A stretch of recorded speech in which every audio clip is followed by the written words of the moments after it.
उत्तर भारत की पहाड़ियों के नीचे बसा था एक शांत गांव, घुंघराली।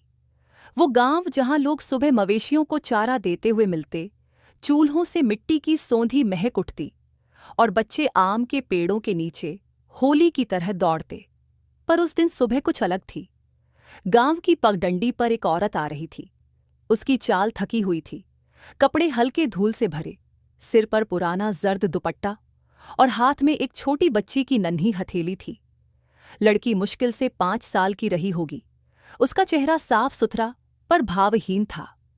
वो कुछ बोले बिना अपनी माँ के साथ चल रही थी, जैसे किसी अनदेखी जगह की ओर खिंचती चली जा रही हो। मंदिर के पास बैठी हरिया काकी ने जब दोनों को देखा तो आवाज लगाई, बहन कहाँ से आई हो, थकी लग रही हो। औरत रुकी, कुछ पल कुछ बोल नहीं पाई, फिर बोली, बस कुछ देर ठहरने की जगह चाहिए, और कुछ नहीं। हरिया काकी ने उन्हें खाट पर बैठने दिया। बच्ची अब भी चुपचाप खड़ी थी। उसकी आंखें किसी भी बच्चे जैसी नहीं थीं। उनमें कोई हलचल नहीं थी, कोई मासूमियत नहीं और न ही डर, बल्कि वो आंखें बिल्कुल पारदर्शी थीं, जैसे कांच की बनी हों। जो देखता वो एक पल ठहर जाता। कुछ ही देर में गांव वालों की नज़र उस बच्ची पर पड़ी। पहले रामू आया, फिर जगन्नाथ और फिर फुलवा चाची। सब उसे एक ही बात के लिए घूरते, उसकी आंखें। औरत ने किसी से ज्यादा बात नहीं की, बस कहती, हम मुसाफिर हैं, ज्यादा दिन नहीं रुकेंगे। पर बच्ची, वो अलग थी। कोई उसे देखे तो ऐसा लगे कि वो कुछ कह रही है, बिना बोले। गांव की सबसे बूढ़ी औरत, जसोदा दादी, जब उसे देखने आई तो उन्होंने बस एक नज़र डाली और कहा, इसे मेरे घर ले आओ। इसके अंदर कुछ है जो शब्दों में नहीं कहा जा सकता। शाम को जसोदा दादी के आंगन में वो बच्ची बैठी थी। मिट्टी में कुछ गोल गोल लकीरें बना रही थी। जसोदा ने उसे गौर से देखा। वो कुछ नहीं पूछी, बस वहीं बैठकर दिए की बाती बना रही थी। तभी बच्ची धीरे से उनके पास आई और दिए में जलता तेल अपनी उंगली से छू लिया। जसोदा चौंकी। तेल गर्म था, पर बच्ची की उंगलियां नहीं जलीं।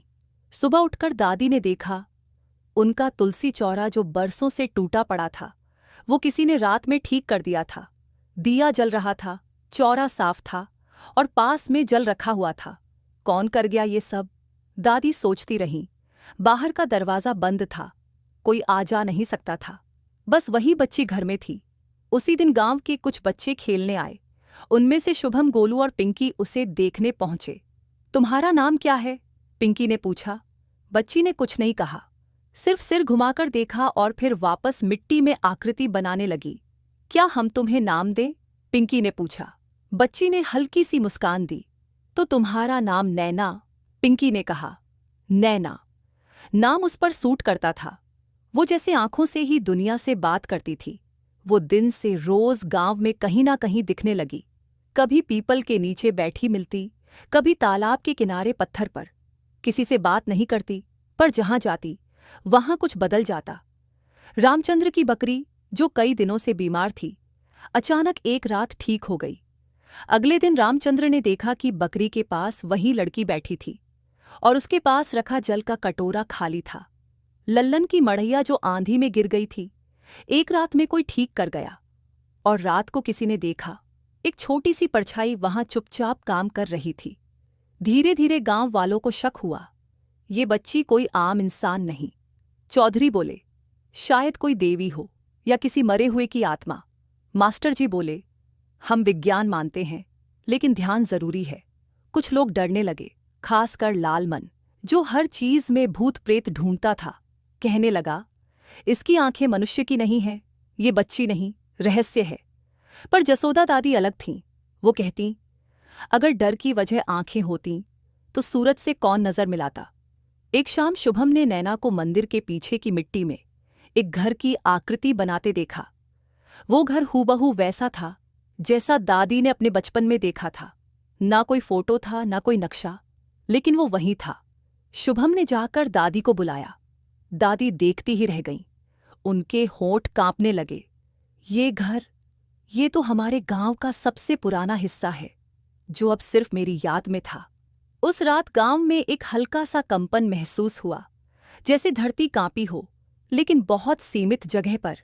सुबह गांव के पीछे एक गड्ढा मिला। उसमें से निकला एक पुराना लोहे का संदूक, मिट्टी से ढका हुआ। गांव वाले इकट्ठा हो गए। संदूक खोला गया। अंदर एक पुरानी चिट्ठी थी, हाथ से लिखी हुई, जिसमें लिखा था, जिसकी आंखें देख लें सच, उसका साथ देना, वरना वह फिर कभी लौटकर नहीं आएगा। साथ ही थे कुछ पुराने खिलौने और एक टूटी हुई कांच की चूड़ी।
जसोदा दादी की आंखें भर आईं। उन्होंने कहा, ये चूड़ी, ये तो मेरी माँ की थी। ये संदूक तो उस दिन खो गया था जब मैं सिर्फ 5 साल की थी। सबकी नजरें मुड़कर उस बच्ची की तरफ गईं। नैना वहीं खड़ी थी। उसकी आंखें अब हल्की नीली चमक में बदल चुकी थीं। वो कुछ नहीं बोली, बस देखा, और उसकी आंखों में ऐसा लगा जैसे किसी ने पूरी सदी का दुख संजो रखा हो। उस दिन के बाद पूरे गांव की नजर नैना पर थी। अब कोई उसे अजनबी नहीं मानता था, लेकिन फिर भी कोई उसे पूरी तरह समझ नहीं पा रहा था। वो अब भी वैसे ही रहती, चुप, शांत और आंखों से सब कुछ कहने वाली। लेकिन उस दिन के बाद जैसे कुछ बदल गया था। उसकी आंखों में पहले जो कांच जैसी ठंडक थी, उसमें अब हल्का सा कंपन महसूस होता था, जैसे वो कुछ कहना चाहती हो, जैसे अब बहुत कुछ बाकी ना हो। गांव के बच्चे अब उसके पास आने लगे थे, लेकिन वो किसी से भी ज्यादा बात नहीं करती। कभी मिट्टी में चित्र बनाती, कभी पेड़ की छालों को छूकर उन्हें सहलाती, कभी दीवार की दरारों को अपने हाथ से भरने की कोशिश करती। शुभम और गोलू रोज उसे देखते और कुछ नया समझने की कोशिश करते। एक शाम जब सूरज डूबने को था, नैना गांव की सीमा के पास वाले पुराने पीपल के नीचे खड़ी थी। उसके सामने था वही संदूक जो उस दिन मिट्टी से निकला था। जसोदा दादी वहां पहुंची। उन्होंने धीरे से कहा, तू कौन है बेटी? कोई बीता हुआ वादा है या फिर कोई छूटी हुई दुआ? नैना की आंखों से पहली बार आंसू निकले, पर वो बिल्कुल पारदर्शी थे, जैसे पानी की बूंद नहीं, कोई स्मृति हो। उसने चुपचाप संदूक के पास बैठकर अपनी उंगली से मिट्टी पर कुछ लिखा। जसोदा दादी ने पढ़ा, मुझे जाना है। उस रात गांव में फिर से एक अजीब सी हलचल हुई। पेड़ हिलने लगे, हवा तेज हो गई और मंदिर की घंटी बिना किसी छुए बजने लगी। गांव वाले चौंक कर घरों से निकले। मंदिर के पास सब इकट्ठा हुए। नैना वहीं खड़ी थी। उसकी आंखें अब नीले से बैंगनी की ओर जा रही थीं, जैसे कोई बदलाव पूरा होने वाला हो। शुभम दौड़कर उसके पास आया। तू जा क्यों रही है?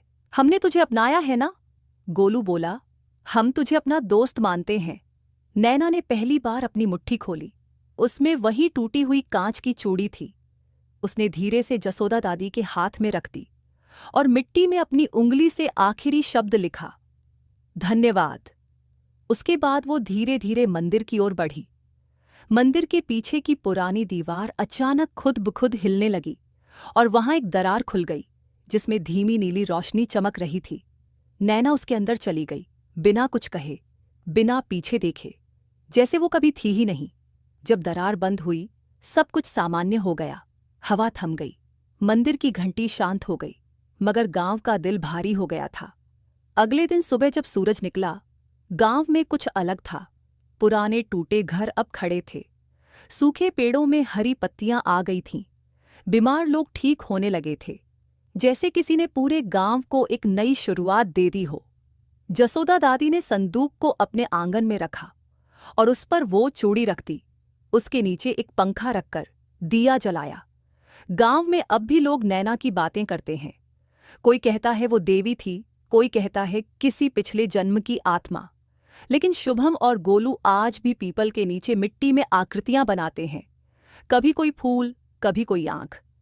उनका मानना है नैना गई नहीं, वो अब भी गांव की मिट्टी में है, शायद किसी और रूप में, किसी और बच्चे के साथ।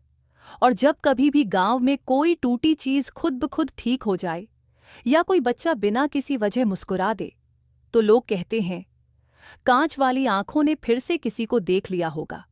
उसके बाद कोई सवाल नहीं करता, बस एक हल्की सी हवा चलती है और मिट्टी से हल्की सी चमक उठती है।